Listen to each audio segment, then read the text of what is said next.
주식시장을 보다 보면 가끔 정말 이해하기 힘든 일이 벌어지곤 하죠. 오늘 우리가 파헤쳐볼 이야기가 바로 그런 미스터리 중 하나인데요. 바로 북한 관련주에 대한 이야기입니다.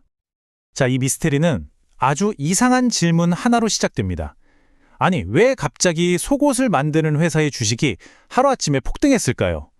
뭐 전쟁이 끝난 것도 아니고 경제 위기가 해결된 것도 아닌데 말이죠.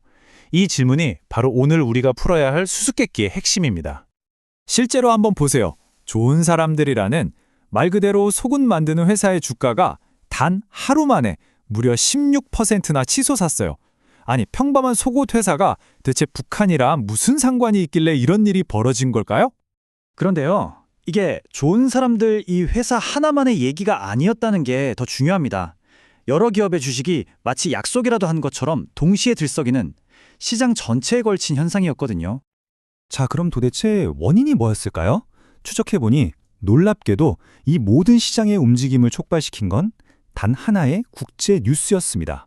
바로 미국 트럼프 행정부가 북한을 향해 보낸 아주 미묘하지만 시장 참여자들 눈에는 아주 중요해 보였던 외교적 신호. 이게 바로 모든 소동의 신호탄이었던 거죠. 구체적으로 어떤 내용이었을까요? 여기서 핵심적인 용어가 하나 나옵니다. UN 1718 위원회. 이름만 들으면 좀 어렵죠? 근데 아주 간단해요. 그냥 UN 안보리 산하에서 대북 제재를 총괄하고 감독하는 기구다, 이렇게 생각하시면 됩니다. 자, 여기가 정말 중요한 지점입니다. 그럼 미국이 대북 제재를 완전히 해제한 걸까요? 아니요. 절대 아니었습니다. 그냥 인도적인 지원 사업에 한해서만 제재를 좀 풀어주는 일종의 유연성을 보여준 것뿐이었어요. 하지만 시장은 이 작은 틈을 보고 거대한 변화가 시작될지도 모른다고 해석해버린 겁니다. 아니, 그렇다면 시장은 왜 이렇게 작은 신호 하나에 과민하게 반응했을까요? 그 이유는 바로 시장이 가진 과거의 경험, 일종의 학습된 기억 때문입니다. 이 근육기억이라는 표현이 정말 딱 들어맞는 것 같아요. 우리가 자전거 타는 법을 몸이 기억하듯이 주식시장도 이런 뉴스가 나오면 이렇게 반응해야 해 하고 수년간의 경험을 통해 학습을 해버린 거죠. 거의 조건반사처럼요. 자, 그럼 시장의 머릿속에서 어떤 연쇄 반영이 일어나는지 한번 따라가 볼까요? 첫째, 작은 외교적 신호가 포착됩니다. 둘째, 이거 곧 남북이나 북미 대화가 다시 시작되는 거 아니야? 하는 기대감이 부풀어 오르죠. 셋째, 그럼 개성공단도 다시 열리고 경제 협력으로 이어지는 거 아닐까? 하는 상상으로 번집니다. 그리고 마지막 단계는 묻지도 따지지도 말고 일단 관련 테마주부터 사들이는 겁니다.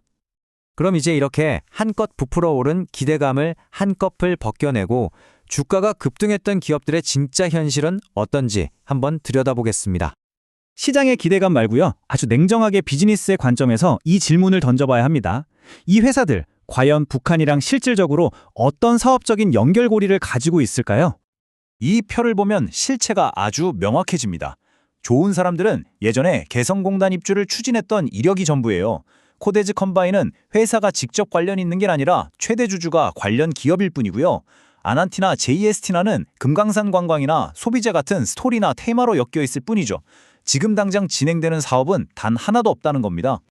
그래서 이 모든 기대감과 주가 급등에도 불구하고 이 회사들이 현재 북한 관련 사업으로 벌어들이는 실제 매출은 얼마일까요? 네, 이 숫자가 모든 걸 말해줍니다. 바로 0원입니다.